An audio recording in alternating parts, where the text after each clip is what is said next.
Hey, I'm Autumn Stringham. I'm here to talk to you about stress. I actually had a couple of requests for this one specifically today. And interesting, one of the women who wrote in is actually a school teacher. So, oh my goodness, this week she is feeling it on so many levels, and I am not jealous. Um, so stress management in 2020 is the same as it was in 2019. All the strategies are the same. We're just having to do everything double time and far more intensely. And so I just wanted to review a few things that you've probably heard of. Um, there used to be this long list of stressors. And I remember in high school having to check boxes like, I don't know if it was a social studies class or I don't even a health class or something, but we had to check all of our boxes. And I remember checking a lot of boxes in high school. I actually found a similar list, but it's condensed, and I think they've just sort of thrown a bunch of stressors into categories. And but here are the top five. So, death of a loved one is number one. Divorce or marriage. So, any change in your single status is a huge stressor, whether you like it or not. You might be happy to be divorced. It's still super stressful. You might be happy to be married too. Um, Moving. So we are creatures of habit. We need to know. Think about Maslow's hierarchy of needs. If you haven't studied it, take a look. It's really interesting. Back in the 40s, this guy came up with some amazing theories, and he talks about how if you don't know where your food is coming from or where you will lay your head, your ability to think beyond basic needs is like nil. And you can't be creative or spontaneous or any of those other good things. So moving, even if it's moving up in the world, changing your location is actually like really hard. It's a hard thing to do because we are creatures of habit and we need to know where we sleep. You know that feeling of when you're on vacation and you wake up and you don't know where you are? Yeah, so moving is hard. Okay, major illness or a major injury. Boy, we just learned something about that in our home. I had a daughter with a minor surgery. She had a sinus surgery, and because of some issues with her cortisol levels, she could not recover. And it's been an incredible stress.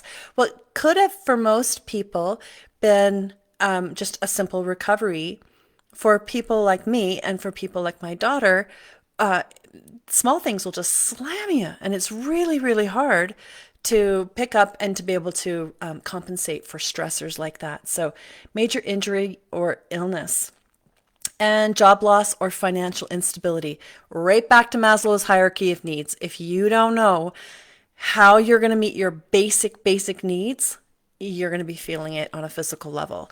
So my husband and I have been teaching the stress cycle for years. I think it was in a story I did on Facebook. I'm going to post it here as well, on Feel Better with Autumn Stringham. If you're seeing this on YouTube, head over to Feel Better with Autumn Stringham. It's a private group, but you can answer the group questions and slide on in and see lots of videos and information as well. So in the comments here under this stress broadcast, I'm going to post a couple of things. I think I'll snag a picture of Maslow's hierarchy of needs, slide it in there for you, and then I'm also going to put our stress cycle in there. So what I know about stress might be different than what you know about stress. Under normal circumstances, when somebody is stressed beyond what they think they can handle, the go-to is to medicate. So they'll drink or smoke something, or they will self medicate in some way, or they might even go to their doctor and get a medication for, to take them down some, right? That whole anti anxiety style medication, kind of take as needed, ultra addictive stuff. That's one way to deal with things. But I've learned after many years and having been treated as a psychiatric patient in my early 20s, and I did not like it. 13 medications later, I was not doing any better. And then I was in and out of the hospital and just generally doing very poorly, and realizing I had a severe addictive personality. I was likely to get hooked on everything. And I just needed to be able to break away. When my dad developed the Empower Plus formulation for me, it changed everything. Everything turned around. And my ability to cope with normal, even super difficult stressors in life increased a thousand times over. So I'm going to share with you my top tip for stress. Rather than just dealing with the surface, how I feel, and then being reactive, I want to be proactive. I want to build a base of support for my body to be able to come up with the chemicals that I need to produce in order to rise up above a major stress.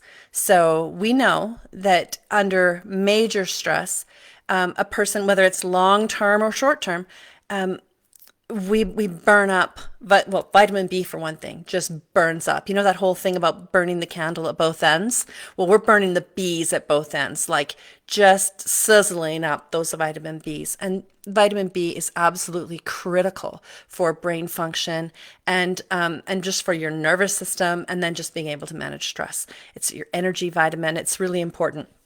There are other vitamins that are in the Empower Plus formulation that are super critical also in balance with other vitamins and minerals for the production of normal hormones and normal reactive chemicals, right? Your adrenals. So to build a strong base for me so that I don't have the crash and burn under major stress, I take Empower Plus every day. And if I know that I'm entering a stressful situation, and I know my body is going to respond with my classic response: diarrhea, sleeplessness, agitation, and a cloudy head. To avoid those things, I will just double up. That's how I manage it. First and foremost, I give my body the ingredients it needs to be able to cope. So I will sometimes, and I don't know if I just do it because it's comfort food, but I'll resort back to the capsules for a little bit, and I might take 4 capsules in the morning. And then I will go to lightning sticks. Lightning sticks are super quick way to get to just amp up your nutrition. It comes in sublingually. So the vitamins and minerals that are in here, and minerals being the most unique part of this technology because our bodies don't absorb rock very well, no matter what store we buy them from. Getting them in a lightning stick form, the way that they are refined and ground down and attached to other things, amino acids and things, they are actually able to come in through your cheeks, under your tongue, and into your bloodstream. And you know it. When you take capsules, you might feel the difference over a couple of days. When you take a lightning stick, you feel it in 20 minutes. I don't think it stays with you as long as a capsule, though. So that's why under an extreme stress situation, I like to cover it both ways. I get Empower Plus in capsules, and then I get Empower Plus in a lightning stick form. And one of my favorite ways lately is to even get it in my water. So the hydro sticks, as I'm hydrating through the day, I can actually get it in. I'll show you my little cup here. There's no artificial colors. It's beet juice. It's interesting. But they kept this stuff as natural as possible, and it's delicious, and it's just an easy way to just kind of sip and keep renewing throughout the day.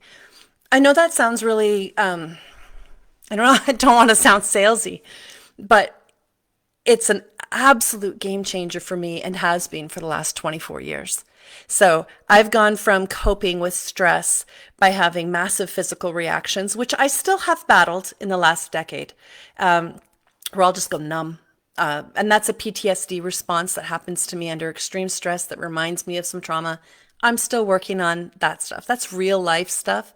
But I'm doing it without doing a full checkout, without numbing myself, without thwarting my ability to think clearly, without having to just go somewhere else for several days in my head and sleep it off.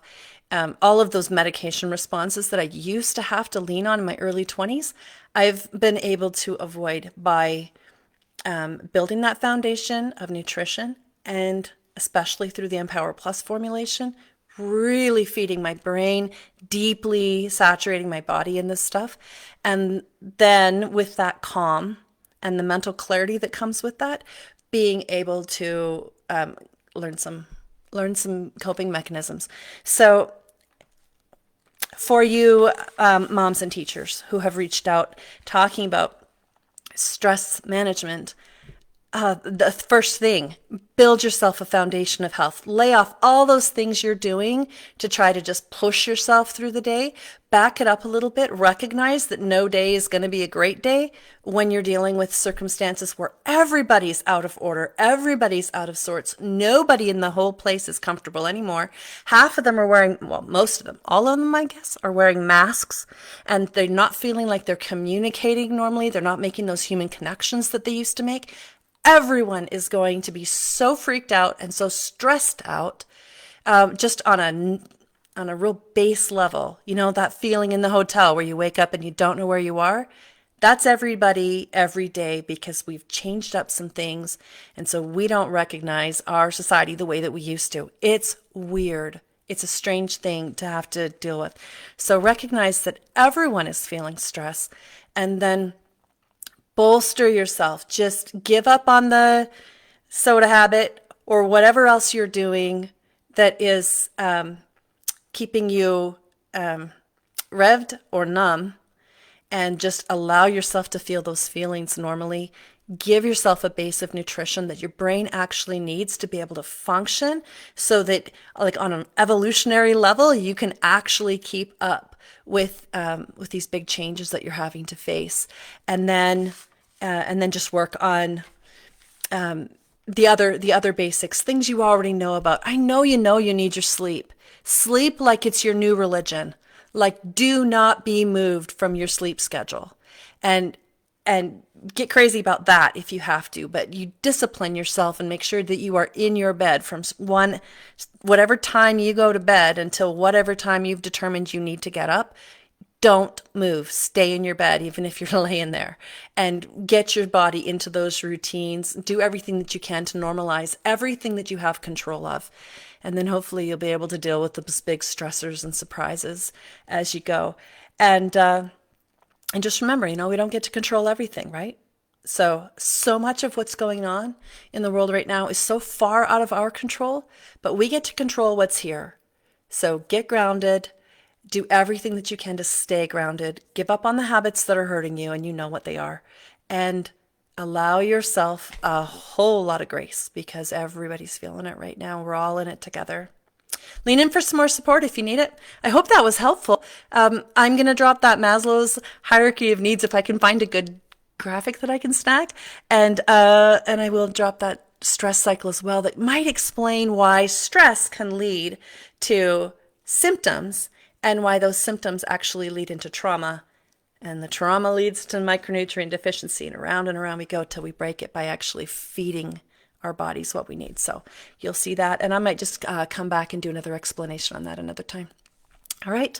We'll see you out there. Invite your friends to feel better, and enjoy all the other content on the page. Okay. Bye-bye.